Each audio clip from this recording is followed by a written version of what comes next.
कहानी की शुरुआत होती है पिस्टन कप के नए सीजन से, जो आज शुरू होने वाला था। लाइटनिंग मैकविन खुद को मोटिवेट करने की कोशिश कर रहा होता है, लेकिन उसे डोक हडसन की बातें याद आने लगती हैं। डोक अक्सर कहा करते थे, रेसिंग एक सिंगल लैप की तरह होती है, इसमें किसी को टक्कर दिए बिना जीतना ही असली रेसिंग है। मैकविन इन बातों को याद करके मुस्कुराता है और रेस शुरू हो जाती है। शुरुआत में मैकविन सबसे आगे निकल जाता है, उसके पीछे उसके दोस्त केल और बॉबी जैसे बेहतरीन रेसर होते हैं, और आखिर में मैकविन ये रेस जीत जाता है। सब बहुत खुश होते हैं। रेस के बाद बॉबी मैकविन पर मजाक में स्प्रे कर देता है, और अगली बार जब बॉबी रेस जीतता है तो मैकविन भी मजाक में उसके टायर में हवा भरकर अपना बदला ले लेता है। अगले हफ्ते नई रेस शुरू होती है। मैकविन आगे चल रहा होता है, लेकिन तभी वहाँ आता है जैक्सन स्टोरम, एक न्यू जनरेशन का हाईटेक रेसर जो बहुत आसानी से रेस जीत लेता है। सब हैरान रह जाते हैं। जैक्सन बेहद घमंडी भी था। मैकविन जब उससे मिलने जाता है तो स्टोरम कहता है, तुम मुझे नहीं हरा सकते, तुम बहुत बूढ़े हो चुके हो। ये सुनकर मैकविन को बहुत बुरा लगता है। स्टोरम की जीत की खबरें हर जगह फैल जाती हैं। चिक हिक्स के शो में नैटली, एक डेटा एनालिस्ट, बताती है कि स्टोरम एक न्यू जनरेशन का हाई एरोडायनामिक रेसर है जो एडवांस्ड सिम्युलेटर्स पर प्रैक्टिस करता है, इसलिए टर्न लेते वक्त भी उसकी स्पीड कम नहीं होती। धीरे धीरे स्टोरम हर रेस जीतता जाता है और सारे स्पॉन्सर्स पुराने रेसर्स को छोड़कर न्यू जनरेशन रेसर को साइन करने लगते हैं। मैकविन के दोस्त केल और बॉबी भी रिटायर हो जाते हैं। मैकविन केल से पूछता है कि वो क्यों रिटायर हो रहा है। केल कहता है, मेरे अंकल ने कहा था जब न्यू जनरेशन रेसर्स ट्रैक पर उतरेंगे तो तुम्हें खुद ही समझ आ जाएगा कि रिटायर होने का वक्त आ गया है, और वो चला जाता है। धीरे धीरे सारे पुराने रेसर्स को न्यू जनरेशन रेसर से बदल दिया जाता है, लेकिन मैकविन को अभी भी रेसिंग का मौका मिल रहा था, क्योंकि उसके स्पॉन्सर्स डस्टी और रस्टी उसके पुराने दोस्त थे। सीजन की आखिरी रेस शुरू होती है। मैकविन स्टोरम के काफी करीब पहुंच जाता है, लेकिन स्टोरम फिर आगे निकलता है और कहता है, बूढ़े अब रिटायर हो जाओ। ये सुनकर मैकविन का गुस्सा बढ़ जाता है। वो अपनी पूरी ताकत लगाकर स्पीड बढ़ाता है और तभी उसका टायर फट जाता है। मैकविन का खतरनाक एक्सीडेंट होता है, बिल्कुल वैसे ही जैसे सालों पहले डोक के साथ हुआ था। 4 महीने बीत जाते हैं। मैकविन अब ठीक तो हो चुका था, लेकिन अंदर से टूट चुका था। उसे याद आता है कि जब डोक का एक्सीडेंट हुआ था तो उन्हें बिना मौका दिए रेसिंग से बाहर कर दिया गया था और उनकी जगह एक नए रूकी को साइन कर लिया गया था। मैकविन बहुत उदास होता है। तभी सैली उसके पास आती है और उसे समझाती है, तुम्हें खुद को बदलना होगा, पहले से बेहतर बनना होगा, तभी तुम फिर से जीत पाओगे। 2 हफ्ते बाद नया सीजन शुरू हो रहा है, तुम्हें कुछ नया ट्राई करना चाहिए। मैकविन उसकी बात समझ जाता है। तभी मेटर भी वहाँ आ जाता है। मैकविन उसे बताता है कि उसके दिमाग में एक आइडिया आया है और उसे तुरंत डस्टी और रस्टी से बात करनी है। मेटर उन्हें कॉल करता है और मैकविन के सारे दोस्त वहाँ इकट्ठा हो जाते हैं। कुछ देर बाद मैकविन भी पहुँचता है और सबको बताता है, मैंने डिसाइड किया है, मैं खुद को पहले से कहीं बेहतर बनाऊंगा और इस सीजन सबको दिखा दूंगा कि लाइटनिंग मैकविन अब भी खत्म नहीं हुआ। डस्टी और रस्टी ये सुनकर बहुत खुश होते हैं। मैकविन कहता है, स्टोरम को हराने के लिए मुझे उसकी तरह ट्रेनिंग करनी होगी। डस्टी और रस्टी जवाब देते हैं, हमने सब इंतजाम कर लिया है, कल रस्टीज रेसिंग सेंटर पहुंच जाना। मैकविन ये सुनकर बहुत खुश होता है और सब उसके नए सफर की तैयारियां करने लगते हैं। रमोन मैकविन को नया पेंट करता है और उसे बिल्कुल पहले जैसा चमका देता है। ये देखकर उसके सारे दोस्त बहुत खुश होते हैं। मैकविन अपने दोस्तों के साथ रस्टीज रेसिंग सेंटर के लिए निकल पड़ता है। सुबह होते होते वे उस विशाल और हाईटेक ट्रेनिंग सेंटर में पहुंच जाते हैं। जैसे ही मैकविन वहां पहुंचता है, मीडिया वाले उसे घेर लेते हैं और उससे रिटायरमेंट के बारे में सवाल करने लगते हैं, लेकिन मैकविन कोई जवाब नहीं देता और सीधे अंदर चला जाता है। अंदर पहुंचकर मैकविन उस रेसिंग सेंटर को देखकर दंग रह जाता है। तभी डस्टी और रस्टी भी उसके पास आ जाते हैं। मैकविन उनसे पूछता है, ये सब तुमने कैसे कर लिया? डस्टी थोड़ा झिझकते हुए कहता है, लाइटनिंग छोटे मोटे कारोबार वाले इतना बड़ा सेटअप नहीं बना सकते और हम तुम्हारी जरूरतों को अब पूरा भी नहीं कर पा रहे थे, इसीलिए हमने रस्टीज बेच दिया है। मैकविन हैरान रह जाता है। वे आगे बताते हैं, हमने रस्टीज को एक बिजनेसमैन स्टर्लिंग को बेच दिया है। अब वही तुम्हारा नया स्पॉन्सर है और तुम्हें हर वो चीज देगा जिसकी तुम्हें जरूरत है। तभी वहाँ स्टर्लिंग खुद आ जाता है। वो मैकविन से मिलकर बेहद खुश होता है और कहता है, मैं आपका बहुत बड़ा फैन हूँ, आपको स्पॉन्सर करना मेरे लिए गर्व की बात है। कुछ देर बाद डस्टी और रस्टी वहाँ से चले जाते हैं। मैकविन थोड़ा इमोशनल हो जाता है, क्योंकि उसने महसूस किया कि उन्होंने ये सब सिर्फ उसके भविष्य के लिए किया था। तभी मैकविन देखता है कि वहाँ डोक की और उसकी सारी पुरानी चीजें एक जगह सजाकर रखी गई हैं। स्टर्लिंग आकर बताता है, यहाँ हर वो मिट्टी मौजूद है जहाँ जहाँ डोक ने रेस की थी, थंडर हॉलो की, फायरबॉल बीच की। फिर स्टर्लिंग कहता है, अब तुम्हें अपने फ्यूचर की तैयारी करनी होगी। वो मैकविन को एक इलेक्ट्रॉनिक ट्रेनिंग सूट पहनाता है, जिससे उसकी स्पीड, स्टैमिना और हेल्थ का हर डेटा रिकॉर्ड हो सके। स्टर्लिंग उसे अंदर लेकर जाता है और बताता है, हर नए रेसर का सपना होता है कि वो इस ट्रेनिंग सेंटर में प्रैक्टिस करे। यहाँ वो हर तकनीक मौजूद है जो किसी भी रेसर को बेहतर बना सकती है। मैकविन की नजर एक बढ़िया इंटरैक्टिव रेस सिम्युलेटर पर जाती है। एक तेजी से भागती कार देखकर मैकविन पूछता है, ये कौन सा रेसर है? स्टर्लिंग मुस्कुराकर कहता है, ये रेसर नहीं, एक ट्रेनर है, क्रूज रमीरेज। इस फील्ड की बेस्ट ट्रेनर। हर न्यू रेसर की प्रॉब्लम का सोल्यूशन इसी के पास होता है। क्रूज उनके पास आती है, लेकिन मेकविन को अनदेखा करने का नाटक करती है ताकि वो उसे मोटिवेट कर सके। मेकविन भी समझ जाता है। क्रूज कहती है, सर रेसिंग में सब खेल मोटिवेशन का होता है। अगर नजरिया बदल जाए तो वही बातें जो पहले चुभती थीं, वही हमें हिम्मत दे सकती हैं। आपको ट्रेन करना मेरे लिए गर्व की बात होगी। बचपन से आपको टीवी पर देखती आई हूँ। क्रूज मेकविन की ट्रेनिंग शुरू कर देती है। वो उसे तरह तरह की एक्सरसाइज कराती है ताकि उसके टायर्स और बॉडी फिर से एक्टिव हो सके। लेकिन मेकविन को ये सब उबाऊ लगता है क्योंकि वो सिर्फ सिम्युलेटर पर प्रैक्टिस करना चाहता था। क्रूज उसे मना करती रहती है क्योंकि मेकविन अभी सिम्युलेटर के लिए रेडी नहीं था। एक दिन जब मेकविन देखता है कि सिम्युलेटर खाली पड़ा है, वो खुद ही उस पर चढ़ जाता है। क्रूज घबरा कर कहती है, सर आप अभी इसके लिए तैयार नहीं हैं। स्टर्लिंग भी वहाँ आ जाता है। मेकविन जिद करते हुए कहता है, मैं तैयार हूँ, इसे ऑन करो। क्रूज को मजबूरी में सिम्युलेटर चालू करना पड़ता है, लेकिन जैसे ही सिम्युलेटर शुरू होता है, मेकविन कंट्रोल खो देता है। वो रॉन्ग साइड में दौड़ने लगता है, वॉल्स से टकराता है और आखिर में सिम्युलेटर क्रैश कर बैठता है। स्टर्लिंग गुस्से में क्रूज को डांटता है क्योंकि करोड़ों का सिम्युलेटर खराब हो गया था। स्टर्लिंग मेकविन को अंदर बुलाता है और कहता है, मैं तुम्हें दुनिया का सबसे बड़ा रेसिंग ब्रांड बनाना चाहता हूँ। पूरी दुनिया में हर कार तुम्हारे नाम का सामान खरीदे, यही तुम्हारा फ्यूचर है। मेकविन दर्द भरी आवाज में कहता है, ये सब तो रिटायरमेंट के बाद किया जाता है। स्टर्लिंग जवाब देता है, तुम अब फ्लोरिडा 500 में रेस नहीं करोगे। तुम्हारी स्पीड पहले जैसी नहीं रही और जितनी बार तुम हारोगे तुम्हारा नाम ही खराब होगा। इसलिए अब टॉयज और प्रोडक्ट्स बेचकर अर्निंग करो, यही तुम्हारा भविष्य है। ये सुनकर मेकविन भड़क उठता है, मैं पैसों का भूखा नहीं हूँ, मेरी असली कमाई रेसिंग है। मैं फिर से पूरी मेहनत के साथ वही ट्रेनिंग करूंगा जैसी डोक के साथ करता था, और मैं अपनी प्रैक्टिस फायरबॉल बीच में करूंगा जहाँ लेजेंड्स प्रैक्टिस करते थे, और मैं वादा करता हूँ फ्लोरिडा में जीत कर दिखाऊंगा। स्टर्लिंग मान जाता है, लेकिन वो एक शर्त रखता है, अगर तुम फ्लोरिडा में नहीं जीते तो तुम्हें रिटायरमेंट लेनी होगी। मेकविन भी कहता है, और अगर मैं जीत गया तो मैं खुद तय करूंगा कि कब रिटायर होना है। स्टर्लिंग ये डील मान लेता है और मेकविन की ट्रेनिंग में साथ देने के लिए वो क्रूज को भी उसके साथ भेज देता है। क्रूज बीच पर भी ट्रेडमिल लेकर पहुंच जाती है क्योंकि उसे लगता था कि मेकविन खुली हवा में भी उसी पर प्रैक्टिस करना चाहता है। ये देखकर मेकविन चिढ़ जाता है और कहता है, मैं ट्रेडमिल पर रेस करने नहीं आया, मैं यहाँ इन सब चीजों से दूर असली रेसिंग करने आया हूँ। वो सीधा बीच पर दौड़ने के लिए तैयार हो जाता है। मेकविन पूरा बीच का एक राउंड लगा कर आता है, लेकिन उसे ये समझ ही नहीं आता कि उसकी स्पीड कितनी हुई है। क्रूज बताती है, मैं आपका speed data electronic personal assistant से ट्रैक कर सकती हूँ, लेकिन इसके लिए मुझे आपके साथ साथ दौड़ना होगा। मेकविन को ये ठीक लगता है और वो क्रूज के साथ प्रैक्टिस शुरू कर देता है, लेकिन क्रूज को रेत पर दौड़ना आता ही नहीं था। वो सिर्फ सिम्युलेटर की एक्सपर्ट थी। मेकविन उसे धीरज देकर एक एक चीज सिखाता है। पूरा दिन लग जाता है, पर शाम तक क्रूज रेत पर दौड़ने में कंफर्टेबल हो जाती है। क्रूज जब मेकविन की स्पीड चेक करती है, वो सिर्फ 380 किलोमीटर पर हावर होती है। स्टोरम की स्पीड उससे बहुत ज्यादा थी। मेकविन बेहद परेशान हो जाता है, पूरा दिन बर्बाद हो गया। क्रूज उसे शांत करते हुए कहती है, ये दिन वेस्ट नहीं हुआ, आज हमने असली रेसिंग की है। लेकिन मेकविन गुस्से में कहता है, इसे असली रेसिंग नहीं कहते, ये तो बस सीधी लाइन है, मुझे अपनी स्पीड बढ़ानी होगी। उसी वक्त उसकी नजर दीवार पर लगे थंडर हॉलो के पोस्टर पर जाती है। मेकविन क्रूज से कहता है, मेरी स्पीड का इलाज तभी होगा जब मैं असली रेसर्स के साथ रेस करूंगा। वो थंडर हॉलो जाने का फैसला करता है। लुइजी उसे समझाता है, वहाँ भीड़ होगी, मीडिया को पता चल गया तो तुम ब्रेकिंग न्यूज बन जाओगे। गुइडो हंसकर कहता है, डोंट वरी, भेष बदलने में मैं उस्ताद हूँ। और वे थंडर हॉलो पहुंच जाते हैं। गुइडो और लुइजी मेकविन को कीचड़ से इतना गंदा कर देते हैं कि उसे पहचान पाना नामुमकिन हो जाए। मेकविन रेस ग्राउंड में प्रवेश करता है। क्रूज भी उसके पीछे आ जाती है और कहती है, मैं आपके साथ रहकर स्पीड ट्रैक करती रहूंगी। तभी अनाउंसमेंट होता है, थंडर हॉलो में आज होगा दंगल। अंदर पहुंचते ही मेकविन हैरान रह जाता है। चारों तरफ पुरानी टूटी फूटी खड़खड़ाती कारें और सब एक दूसरे को टक्कर मारकर गिराने के लिए तैयार थी। मेकविन घबरा जाता है, ये वो रेस नहीं है जिसकी मैंने कल्पना की थी। और वो क्रूज के साथ बाहर निकलने की कोशिश करता है, लेकिन गेट बंद होते ही गार्ड चिल्लाता है, रूल्स आर रूल्स। गेट बंद होने के बाद कोई बाहर नहीं जा सकता। आखिर तक जो बचेगा वही विनर बनेगा। उन्हें लाख समझाने की कोशिश की जाती है, लेकिन गार्ड उनकी एक नहीं सुनता। तभी मैदान में एंट्री होती है। थंडर हॉलो की डरावनी भारी भरकम दंगल की चैंपियन मिस फ्रिटर की। वो दहाड़ती है, आज कोई नहीं बचेगा। मेकविन और क्रूज दोनों डर जाते हैं और डिमोलिशन डर्बी शुरू हो जाता है। सभी कारें एक दूसरे को धकेलने, पलटाने और तोड़ने में लगी होती हैं। मेकविन और क्रूज बड़ी मुश्किल से बचते बचाते आगे बढ़ते हैं। मिस फ्रिटर अपने पीछे आने वालों को आसानी से खत्म कर देती है। कुछ देर में मैदान में सिर्फ 2 कारें बचती हैं, क्रूज और मेकविन। फ्रिटर क्रूज की तरफ दौड़ती है, लेकिन क्रूज कीचड़ में फंस जाती है। मेकविन तुरंत उसकी मदद को आता है, उसे कीचड़ से बाहर निकालता है और इस वजह से फ्रिटर फिसल कर गिर जाती है। वो फिर उठती है और मेकविन को कुचलने के लिए तेजी से बढ़ती है। मेकविन भागता है, लेकिन उसके टायर में एक बड़ा कटर फंस जाता है। फ्रिटर उस उसके करीब पहुंचती जाती है और ठीक आखिरी पल में वो कटर बाहर निकल जाता है। फ्रिटर पूरी स्पीड में फिसलकर दीवार से जा टकराती है। अनाउंसमेंट होता है, विनर है क्रूज रमीरेज। क्रूज की खुशियों की सीमा नहीं रहती, लेकिन तभी एक टैंकर ट्रक पलटकर मेकविन पर सारा पानी गिरा देता है। उसके ऊपर लगा पूरा कीचड़ धुल जाता है और सबको पता चल जाता है कि वो लाइटनिंग मेकविन है। न्यूज मीडिया ये खबर हर जगह फैला देती है। मेकविन ने थंडर हॉलो के दंगल में हिस्सा लिया। मेकविन और क्रूज वहां से निकल जाते हैं। क्रूज बहुत खुश थी क्योंकि उसे पहली बार जीत का स्वाद मिला था, लेकिन मेकविन उस पर भड़क उठता है। तुम्हारी वजह से मेरी स्पीड नहीं बढ़ रही, तुम्हें संभालते संभालते मेरा पूरा हफ्ता खराब हो गया और आज भी मेरी स्पीड पहले जैसी ही है। ये मेरा आखिरी मौका है क्रूज, अगर मैं हार गया तो हमेशा के लिए खत्म हो जाऊंगा, पर तुम ये कभी नहीं समझोगी क्योंकि तुम एक रेसर नहीं हो। उसके गुस्से से क्रूज की ट्रॉफी टूट जाती है। वो मायूस होकर पीछे हट जाती है और कहती है, मैं बचपन से एक रेसर बनना चाहती थी और उसकी वजह आप थे। मैं आपको टीवी पर देखती थी और सोचती थी एक दिन मैं भी आपकी तरह दौड़ूंगी, लेकिन मेरे पेरेंट्स ने कहा बड़े सपने मत देखो, बड़े सपने पूरे नहीं होते। फिर भी मैं उन्हें साबित करना चाहती थी कि मेरे शहर में मुझसे तेज कोई नहीं है। मैंने हिम्मत करके अपनी फर्स्ट रेस में हिस्सा लिया, लेकिन जैसे ही मैंने दूसरे रेसर को देखा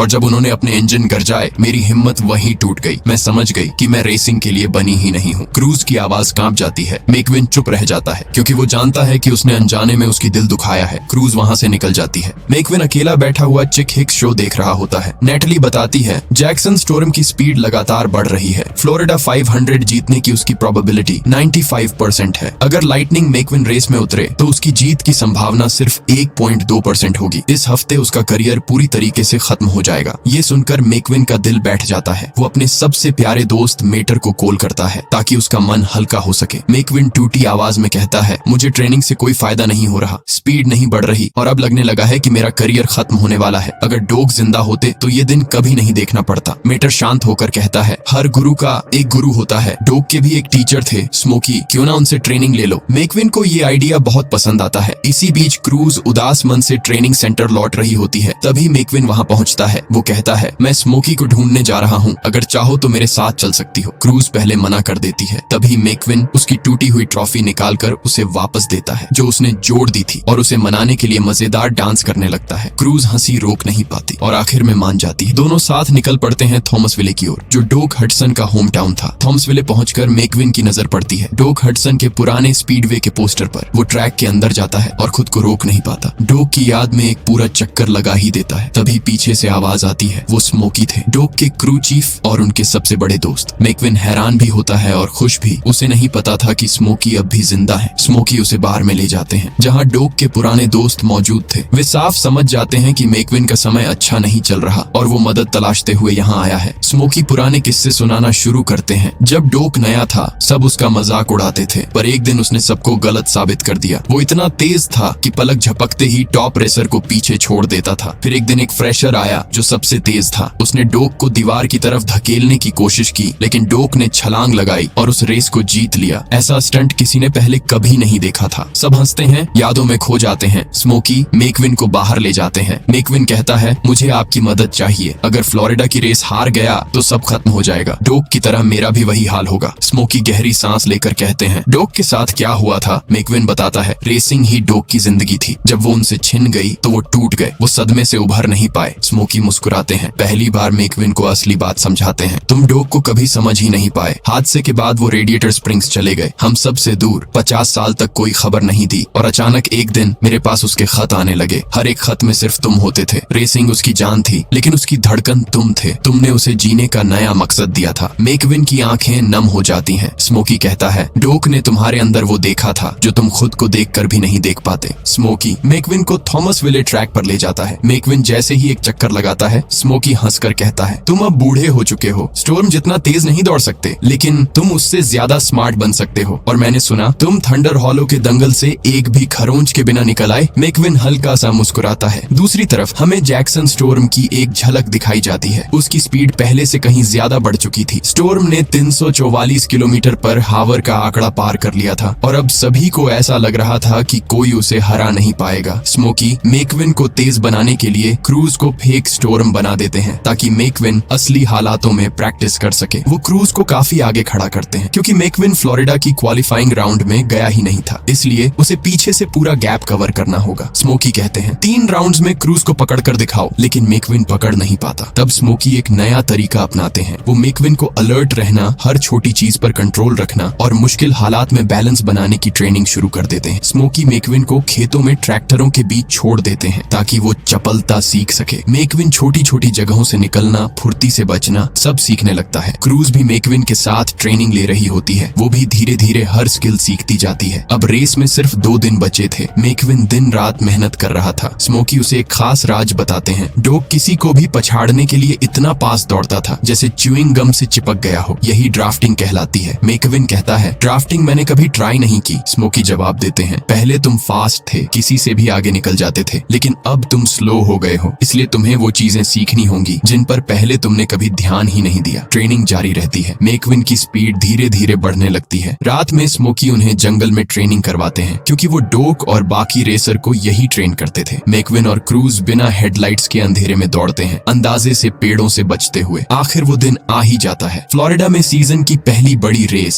पूरा फ्लोरिडा एक उत्सव की तरह जगमगा रहा था। नैटली बताती है, आज स्टॉर्म को कोई नहीं हरा पाएगा। मैकविन ट्रैक पर पहुंचता है। वो खुद को कॉन्फिडेंट करने की कोशिश करता है लेकिन अंदर से घबराया हुआ है। उसके दोस्त और सैली भी उसे सपोर्ट करने पहुंचते हैं। सैली कहती है, मैकविन आज तुम ही जीतोगे। तभी जैक्सन स्टॉर्म आता है और क्रूज का मजाक उड़ाता है। रेस शुरू होने वाली होती है और मैकविन लास्ट पोजीशन पर होता है। स्मोकी उसके क्रू चीफ बन चुके थे। वो मैकविन से कहते हैं, बस उस बात पर ध्यान दो जिसके लिए तुम यहाँ आए हो। रेस शुरू होती है। मैकविन धीरे धीरे कार्स को पीछे छोड़ना शुरू कर देता है। स्मोकी रेडियो पर कहता है, ट्रेनिंग याद करो, 3 लैप्स में स्टॉर्म तक पहुंचने की कोशिश करो। इधर स्टर्लिंग क्रूज के पास आता है और कहता है, तुम्हारा यहाँ कोई काम नहीं, वापस ट्रेनिंग सेंटर जाओ। क्रूज उदास होकर कहती है, मैं ये रेस देखना चाहती हूँ। लाइटनिंग जीत के बहुत करीब है। स्टर्लिंग सख्त लहजे में कहता है, तुम रेसर नहीं हो, तुम सिर्फ ट्रेनर हो। क्रूज दुखी हुई वहाँ से चली जाती। मैकविन ये सब देख रहा था और उसे क्रूज की वो बात याद आ जाती है जब उसने कहा था कि मैकविन उसकी प्रेरणा है और वो कभी रेसर बनने का मौका पा ही नहीं सकी। लाइटनिंग समझ जाता है क्रूज को एक दूसरा मौका मिलना चाहिए। कुछ देर बाद ट्रैक पर कई कार्स क्रैश हो जाती हैं। सेफ्टी के चलते मैकविन पिट स्टॉप पर आ जाता है और वहाँ वो सबको एक चौंकाने वाला फैसला सुनाता है, क्रूज को तैयार करो।